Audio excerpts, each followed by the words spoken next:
Bonsoir à tous. La fête de l'Aïd el-Kébir approche, mais cette année, les marchés de la capitale présentent moins d'engouement, une situation qui s'explique par la rareté des clients.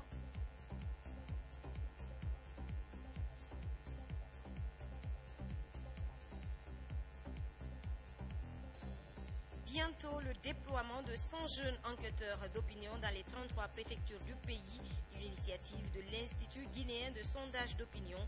Ces jeunes sont en formation.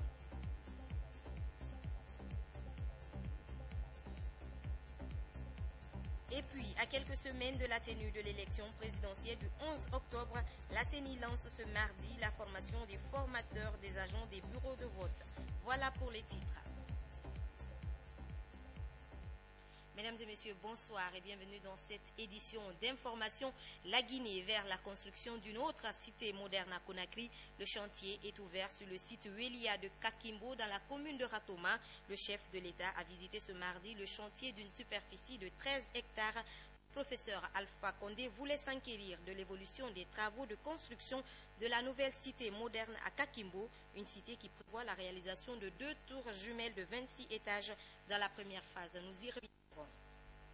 À l'approche de la fête de Kébir, les marchés de Conakry présentent moins d'engouement, les clients se font rares. Une situation qui s'explique par la conjoncture économique actuelle du pays. Nafissatou Bangoua.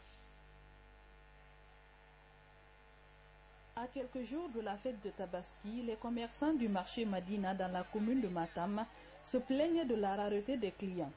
Cette année est tout le contraire de l'année précédente où les marchés étaient remplis de clients de tout genre. La situation inquiète les vendeurs. Actuellement, il n'y a pas assez de clients. On a du mal à comprendre qu'on prépare la fête. On souffre beaucoup. Depuis quelque temps, nous vendons rarement. Et cela depuis la fête de Ramadan. Avec la situation économique actuelle du pays, Madina, l'un des plus grands marchés de Conakry, peine à écouler des marchandises, surtout à l'approche de cette fête de Tabaski à cause de la crise qui sévit dans le pays. À l'heure là, il n'y a pas de l'argent. Si tu vis à Madina, tout est cher.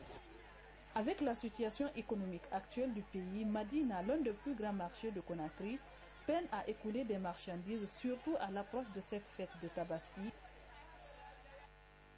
Restons avec les préparatifs de la fête de Tabaski pour parler de la coiffure. Pour bon nombre de femmes, cette activité est une source de revenus à l'approche de la fête car plusieurs d'entre elles se rendent dans les salons de beauté. Mais cette année, on remarque un petit changement faute de moyens. Cette rareté des clients inquiète les coiffeuses. Maman Aïssa Tatarel Kamara.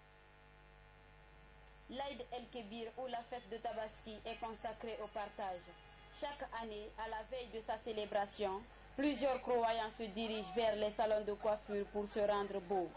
Cette année, la fréquentation des salons de coiffure est en baisse faute de moyens. Une situation qui inquiète les tenanciers des salons de coiffure.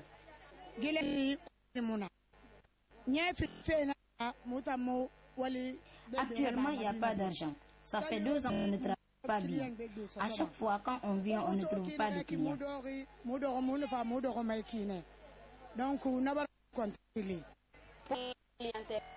Tabaski arrive à un moment où la crise économique sévit. La fête de cette année ne se passe pas dans les meilleures conditions, faute de moyens. On vient à Madina pour se coiffer, parce que quand tu pars au salon, le prix est cher. L'Aïd el-Kébir est la deuxième fête la plus importante dans le monde musulman. Malgré la situation économique difficile, les croyants comptent la fêter dans l'harmonie.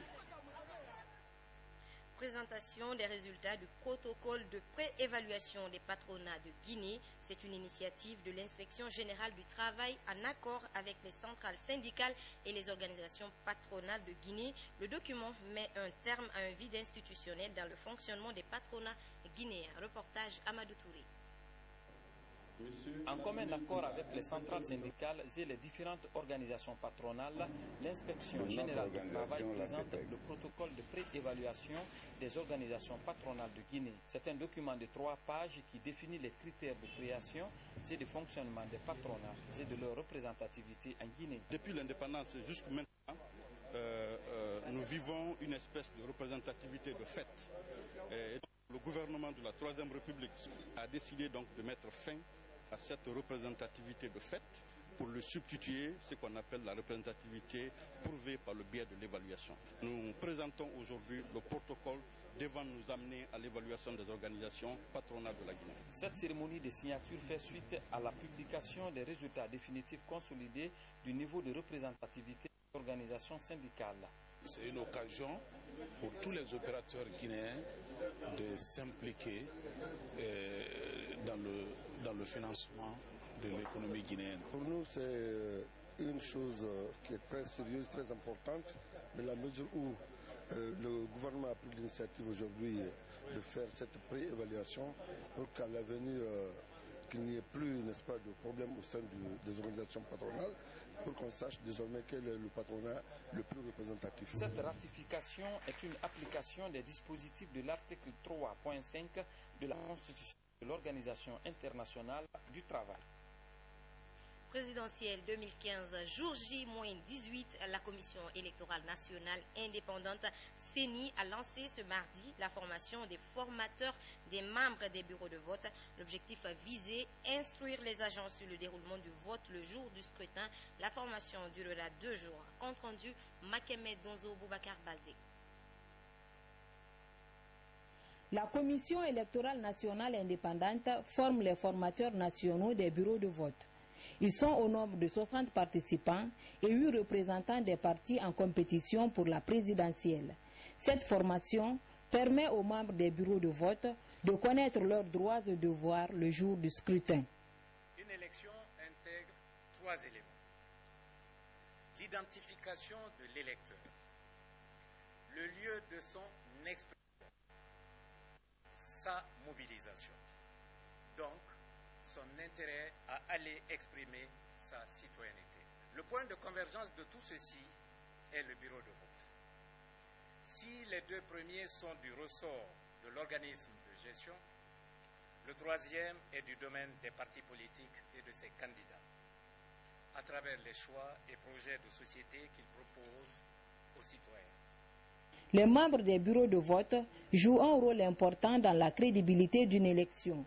Ils ont la charge de collaborer avec tous les électeurs pour éviter des troubles pendant et après le vote. Le bureau de vote, c'est pratiquement la synthèse du processus électoral, du professionnalisme, de l'honnêteté et du sens de responsabilité que vous mettrez dans le travail qui vous est imparti, dépendra le sort de la nation à travers des élections libres, transparentes, équitables, apaisées et acceptées de tous. Durant 2 jours, ces participants seront outillés sur des techniques électorales pour la réussite de l'élection présidentielle du 11 octobre prochain. Comme annoncé au sommaire, l'Institut guinéen de sondage d'opinion continue ses activités. Ce mardi, il a débuté la formation de 100 jeunes volontaires pour enquêter sur le poids de chaque candidat auprès de la population avant la tenue du scrutin présidentiel. Le point avec Bakary Bambakondé. Ils sont tous des jeunes volontaires engagés à accompagner l'Institut guinéen de sondage d'opinion dans ses activités en cette période électorale. Ce mardi, ces volontaires sont venus s'informer sur le rôle d'un enquêteur sur le terrain. L'objectif visé est de connaître le poids de chaque candidat auprès de la population. Nous avons fait venir 100 jeunes volontaires avec qui nous allons commencer cette première étape de formation qui seront déployés dans les 33 préfectures que compte notre pays et les 5 communes de la zone spéciale de Conakry pour faire des sondages auprès de nos concitoyens par rapport à leurs intentions de vote en ce qui concerne, comme je l'ai dit, des élections du 11 octobre. Les grandes lignes qui seront développées lors de cette campagne de formation, c'est déjà sur la personnalité des enquêteurs. Donc nous allons leur enseigner qu'est-ce qu'un enquêteur et quelles sont les qualités d'un enquêteur, la déontologie, l'équité, l'esprit d'équipe et surtout l'impartialité. Les participants, futurs enquêteurs, se disent prêts à aller sur le terrain après la formation.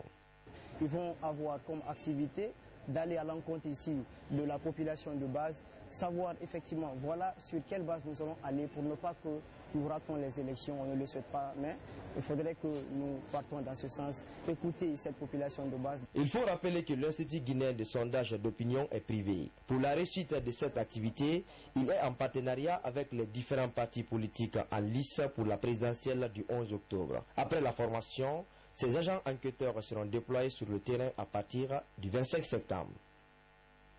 Responsabilité sociétale des journalistes et des médias en période électorale, la question a réuni mardi des responsables de médias publics et privés au Palais du Peuple. C'est l'idée de la section guinéenne de l'Union internationale de la presse francophone. Les précisions avec Isidore Ngonanamou et Robert Sidi Tolno. Les responsables de médias publics et privés ont répondu présent à l'appel de la section guinéenne de l'Union internationale de la presse francophone. Il a été question d'inviter les uns et les autres à apprendre et à comprendre de nouveau l'impact des médias sur une compétition électorale. La liberté de la presse et le droit à l'information sont deux composantes essentielles de la vie démocratique qui redoublent d'importance à l'approche d'élections. À travers des échanges sans de experts et participants au forum, compte harmoniser les vues sur la responsabilité sociétale des journalistes, surtout en période électorale. Lors des élections de 2010, nous avons entendu certains médias, par exemple concernant les résultats, donc des résultats de certaines préfectures et confirmer même la victoire de certains candidats. Donc nous avons jugé nécessaire cette année de les appeler à plus de responsabilités. Il y a beaucoup de préjugés en ce qui concerne le travail des journalistes. Alors, je suis vraiment contente et j'espère que les résultats de ce forum vont ajouter à ce professionnalisme, à la réussite des élections. C'est pour que, à la fin, les résultats qui vont être publiés, qu'il n'y ait pas de problème. Au thème de ce forum qui prendra fin demain, l'Union internationale de la presse francophone, tout comme la HAC, attend des médias le respect des principes d'objectivité, d'indépendance, d'honnêteté, bref, de responsabilité dans le traitement de l'information électorale. Voilà pour les infos de cette grande édition. Merci à tous de l'avoir suivi. Je vous retrouve demain à la même heure. Bonsoir.